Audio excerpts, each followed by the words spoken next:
अब बताऊंगा कि ऑपरेशन सिंदूर के बाद क्या हुआ, but let me say a few military things also, जिससे we understand the operation Sindoor better. तो इसमें मैं आपको 3 बातें बताना चाहूँगा मिलिट्री वाली।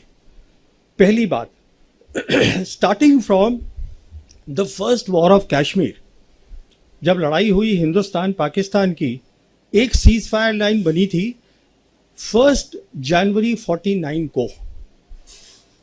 उसके बाद हमने जंग लड़ी पाकिस्तान के साथ, 65 की लड़ी, 71 की लड़ी। See don't worry about Bangladesh, Bangladesh was a gone case for east Pakistan, for Pakistan, because east Pakistan जो था in any case was 1200 kilometers across India. There is no way they could have brought their operational logistics there for war.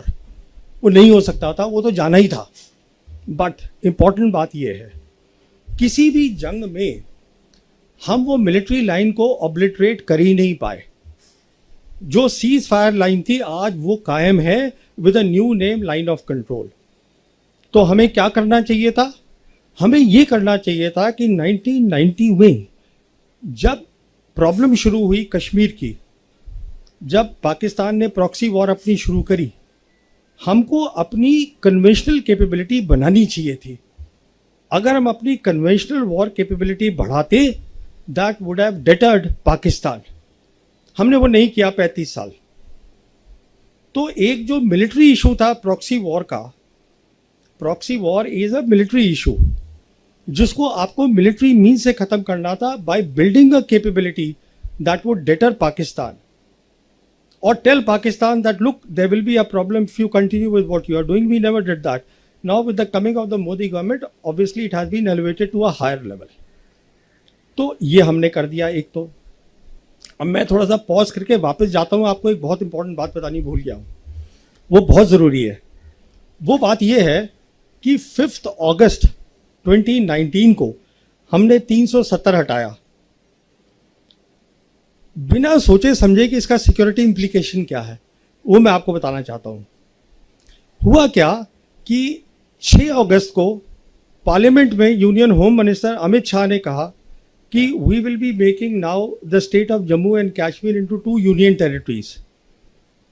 उसमें Pakistan occupied Kashmir और गिलगित बल्टिस्तान हिस्सा होगा, union territory of Jammu and Kashmir, Aksai Chin हिस्सा होगा Ladakh union territory की, लद्दाख की। The same day Chinese rejected that, they protested, they said Aksai Chin is with us, it was always with us, you can't show it on your maps, new maps as part of the Ladakh union territory. 11 अगस्त को 2019 Jaishankar as the external affairs minister, he traveled to China to meet up with his counterpart Wang Yi to explain to him that look, we have made the maps but it does not change our position on the ground as far as line of actual control is concerned. China rejected that suggestion. Meanwhile 370 जब हटा तो पाकिस्तान में भी खलबली मची। The then Prime Minister Imran Khan and the Army Chief Bajwa, General Bajwa, they both went to China to confabulate with the leadership there. Xi Jinping gave personal time to General Bajwa और उन्होंने general Bajwa को ये कहा कि आप development पे focus करिए। मुझे ये बात ऐसे पता है कि अप्रैल 2022 में पाकिस्तान की जो सरकार थी उस समय इमरान खान की, they release the first national security policy and I was one Indian they had invited there. तो वहाँ प्राइम मिनिस्टर भी बोले, वहाँ आर्मी चीफ भी बोले, उसके बाद आर्मी चीफ और मेरी बातचीत हुई। तो मैंने उनसे पूछा, मैंने कहा जी आपकी नेशनल सिक्योरिटी पॉलिसी है, it all talks about connectivity and development, what about the Kashmir issue? So he told me that I had a long meeting with Xi Jinping and Xi Jinping told me personally that you focus on development. What Bajwa did not tell me is that Xi Jinping also told him, जहाँ तक security का ताल्लुक है पाकिस्तान की, we take responsibility for that. तो हुआ क्या, अगर हम लोगों ने ध्यान से देखा होता तो 2 चीज़ें होनी शुरू हो गई 2019 से। On the political side, the entire Chinese leadership, Xi Jinping downwards, they kept saying that we will support Pakistan security and sovereignty. खुलेआम बोलते थे वो, हमने उसको नज़रअंदाज किया। दूसरी तरफ the Pakistan air force and the PLAAF PLA air force, they started doing advanced exercises 2019 से शुरू कर दी। काराकोरम में करते थे, वो जो हमारा कॉम्बैट एरिया वहाँ उन्होंने शुरू करा, हमने उसको ध्यान ही नहीं दिया। नॉट ओनली दैट, उस समय से क्या देखा हमने 2021 के अंदर उन्होंने पाकिस्तानी ऑफिसर्स को अपनी वेस्टर्न थिएटर कमांड में एम्बेड कर लिया।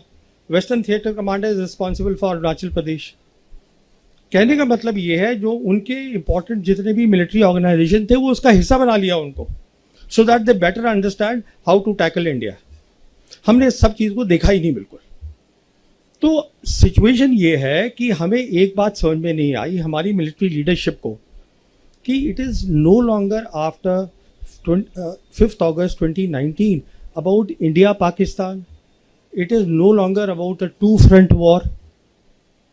चाइना आपसे लड़ाई नहीं लड़ेगा, उसको ज़रूरत ही नहीं है लड़ाई लड़ने की। It was since then about 1 front reinforced war, जो मैं 2019 से अपनी 2 किताबों में लिख चुका हूँ। Basically what meant that was, I explain that this is the term that I coined and I said what this is, you will fight with Pakistan but China will be helping Pakistan to the hilt without showing its hand। तो इस लड़ाई की आप तैयारी करिएगा, but हमारा वो narrative था, हमने उसको कायम रखा। तो अभी आपको एक ओवरऑल सिचुएशन मैंने बता दी है कि ये था बैकग्राउंड उसका सिंदूर का। अब होता है ऑपरेशन सिंदूर। ऑपरेशन सिंदूर की 3 खास बातें मैं आपको बताना चाहता हूं। पहली बात, आवर रिस्पॉन्स वॉज डिसप्रपोर्शनेट। एक टेरर अटैक हुआ, हमने उसको जवाब दिया with a conventional war, that too at the highest level. Hindustan और पाकिस्तान के बीच में the 2 air forces will lead the war period. और ये हमने पहली बार नहीं किया, हमने किया था बालाकोट में पहली बार 2019 में, and we expose the limitations of the Indian air force. मिसाल के तौर पर हमने बालाकोट में हमारी एयरफोर्स ने ऑपरेशन बंदर करा, चुपके से जाकर वी कॉट देम अनअवेयर, उनके रडार्स बंद थे, we cross the their air space और हम अपना BVR छोड़कर आ गए। Next morning they retorted, they came back to us with a response which is what they call the Operation Swift Retort। याद होगा आप लोगों को, दिन के टाइम उन्होंने किया और उनका फोकस क्या था? उनका फोकस था military targets, not non military targets. आप कभी एयरफोर्स नॉन मिलिट्री टारगेट्स पे इस्तेमाल नहीं करते बाबा। उनका फोकस था मिलिट्री टारगेट, और उन्होंने क्या देखा, हमारी इलेक्ट्रॉनिक वॉरफेयर बहुत कमज़ोर थी। सिंपल वर्ड्स में इलेक्ट्रॉनिक वॉरफेयर का मतलब ये होता है कि काबिलियत की आप दूसरे का कम्युनिकेशन को जैम कर दे। तो हमारे जो ऑफिसर थे उनका कम्युनिकेशन जैम हो गया, he was taken prisoner of war. हम कुछ लेसन नहीं सीखे, बट वो सीख गए कि इलेक्ट्रॉनिक वॉरफेयर पे फोकस करो। This is the key to the modern warfare. Electronic warfare होता है what is called, I won't give a technical explanation, it is something that is called electromagnetic spectrum. बहुत ज़रूरी चीज़ है। होता क्या है कि एटमॉस्फेयर में 7 तरीके की इलेक्ट्रोमैग्नेटिक वेव्स हैं। एक मिसाल के तौर पर है विजिबल लाइट। जैसे आप लोग मुझे देख रहे हैं, मैं आपको देख रहा हूँ, this is only possible because visible light है। सिमिलरली एक एक्सट्रीम पे है उनके रेडियो वेव्स, जिससे हम कम्युनिकेशन करते हैं। एक्सरे होती है जो हमारी एक्सरे मशीन में काम आती हैं। माइक्रोवेव है जो हम माइक्रोवेव चलाते हैं। कहने का मतलब ये है, ये जो चीज़ है इलेक्ट्रोमैग्नेटिक स्पेक्ट्रम, अगर आप किसी भी फौज के पास एक काबिलियत है इसमें compete करने की, तो वो लड़ाई जीत जाएगा। दूसरा अगर उसमें नहीं compete कर जाएगा, वो लड़ाई हार जाएगा। It's simple as that. This is today the crux of the modern warfare, to have a superiority in the electromagnetic spectrum, and the part of that is electronic warfare. How do you jam the communication of the enemy? This is the lesson that they learned. As a consequence of that, देखिए हमने अपनी आंखों पे पट्टी बांध दी। क्यों पट्टी बांधी वो बताता हूँ मैं। क्योंकि प्राइम मिनिस्टर मोदी ने मई 2014 में जब ये आए हैं, इन्होंने अपनी पहली कंबाइंड कमांडर कॉन्फ्रेंस करी अक्टूबर 2014 में, जिसमें इन्होंने ये कहा कंबाइंड कमांडर्स को कि जो हमारा एनिमी है वो विजिबल है, थ्रेट जो है, no, enemy is invisible, the threat is known. It's a famous statement now made by the Prime Minister, basically saying that we have to focus on the terrorist and not on the Pakistan, which is harboring the terrorist or which is the hub of the terrorism. तो वो focus वो बन गया कि सब conventional war हमें करनी है, हमें काउंटर टेररिज्म को करते रहना है. उसी समय मुझे याद है एयर चीफ हमारे होते थे, एयर चीफ मार्शल अरूप राहा. मैंने उनसे पूछा भी था, मैं कहा ये आप कर क्या रहे हैं, because he started asking a role कि एयरफोर्स का भी रोल होना चाहिए. अरे बाबा, एयरफोर्स को ये था कि सारी ग्लोरी इंडियन आर्मी को मिल रही है, तकमे मिल रहे हैं, उनको ऑनर मिल रहा है टेररिस्ट मारने का, तो हमें मिलना चाहिए. So that entire line of leadership of the Indian air force, they also way very happy कि हमें भी ऐसा रोल दीजिए कि हम टेररिस्ट के खिलाफ काम करें. तो हमने 2019 में कोई लेसन नहीं सीखा. अब देखिए सिंदूर में क्या हुआ, हमने फिर वही किया. हमने सिंदूर में इस बार जो पाकिस्तान की जो सरहद है उसको हमने ब्रीच नहीं किया, एयर स्पेस को स्टैंड ऑफ वेपन से, but we hit the terrorist target, वो हमने किया. पर इस बार वो तैयार बैठे थे. I won't go in the technical details, all to tell you is that it is not really about the J-10 and the PL-15 missile. It is about the ecosystem that was backing that. And when I say ecosystem, what am I talking about? I am talking about the advanced exercises that the Pakistan Air Force had been doing since 2019 with the PLAF. और उसके तहत वो क्या कर रहे थे, ecosystem का मतलब होता है कि आपकी सैटेलाइट्स, आपके एयरबॉर्न एसेट्स, एयरबॉर्न में जैसे एवैक्स होता है जिससे आप पता करते हैं कितने टारगेट्स हैं, उसको ट्रैक करते हैं, आपके ग्राउंड एसेट्स विच इज़ आपकी एयर डिफेंस वगैरह, और आपके फाइटर्स, इस सब को आप नेटवर्क कर देते हैं. इसका मतलब ये है कि एक तो जो अगर आपका जो हवाई जहाज है, मान लीजिए वो सिर्फ 400 किलोमीटर्स तक देख सकता है, but because now it is linked with the satellite, अब वो 1000 से ज़्यादा देख सकता है. Even before the enemy sees you, you see the enemy. ऊपर से आपने अपनी electronic warfare, as I told you, they focus there after 2019 Balakot.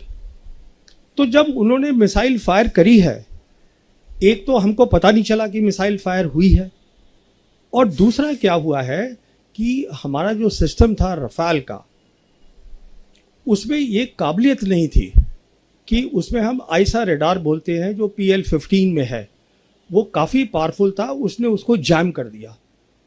तो जो हमारा पायलट था उसको पता ही नहीं चला कि मिसाइल ने मुझे लॉक कर लिया है. एक बार मिसाइल लॉक कर देती है और आप उसको नहीं हटा सकते हैं, डिफ्यूज कर सकते हैं, इट विल गेट यू. तो what I am saying is that it is one part, buying the fighters, buying the PL, the missiles. The key thing is आपको इसमें बहुत ट्रेनिंग करनी पड़ती है. अभी जैसे हमारे यहाँ फोकस होता है कि आप फाइटर खरीद लीजिए साहब, रफाल ले लीजिए, अरे उससे कुछ नहीं होगा.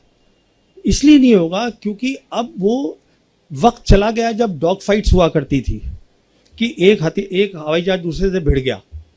Now we are living in the age of beyond visual range missiles. 300, 350 kilometre, 200 kilometre से फायर कर रहे हैं. वो आप तभी फायर करेंगे ना अगर आपके पास एक इकोसिस्टम है, जिसको पाकिस्तान एयरफोर्स ने समझाया इंटरनेशनल मीडिया को, that is called the multi domain operations with a special focus on electronic warfare, and this takes years and years. So by doing a disproportionate response, let me tell you a key reason जो मैं आगे आऊँगा अभी, why Pakistan's profile has gone up in the world capital. A key reason of that is, there are two key reasons.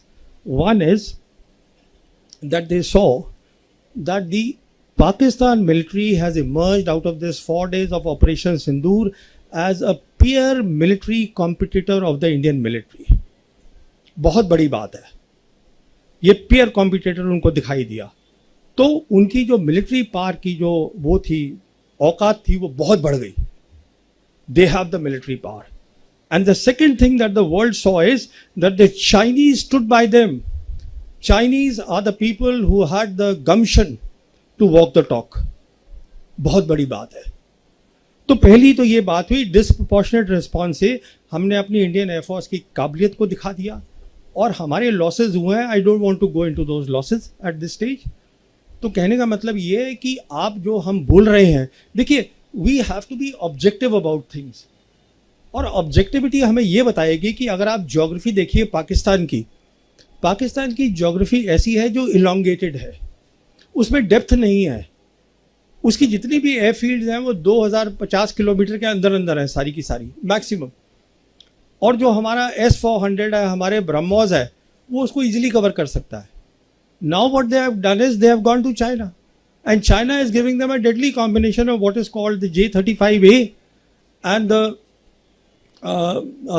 HQ-19, which is the air defense system. बहुत powerful air defense system है. It is meant for the IRBMs, intermediate range ballistic missiles, and the KJ-500, which is the airborne assets. तो ये एक बहुत बड़ा combination है जो उनको मिल रहा है. And I won't be surprised, वो पैसे वैसे नहीं लेंगे, उसको ऐसे ही दे देंगे क्योंकि उनको फ़ायदा हो रहा है दो तरीके से. एक तो फ़ायदा हो रहा है कि विदाउट फाइटिंग उनके जो हथियार हैं they are getting operationally validated, उनकी आर्म सेल बढ़ेगी. दूसरा फ़ायदा हो रहा है, they are cutting India to size through Pakistan. बहुत फ़ायदा है. तो कहने का मतलब ये है, दोनों ने लेसन लड़े हैं, सीखे हैं, पर हमारा लेसन जो है हमें उस पर ध्यान देना है. दूसरी बात, न्यू नॉर्मल क्रिएट करा है. जैसे बताया था अभी कि ये पॉज हुआ है, सीज फायर नहीं है कि जहाँ पर दोनों साइड बैठ के बात करती हैं और तय करती हैं कि ठीक है ये टर्म्स होंगी सीज फायर की. ऐसा कुछ नहीं है, कोई भी साइड इसको लिफ्ट कर सकती है. कहने का मतलब है we are today living at the age of war.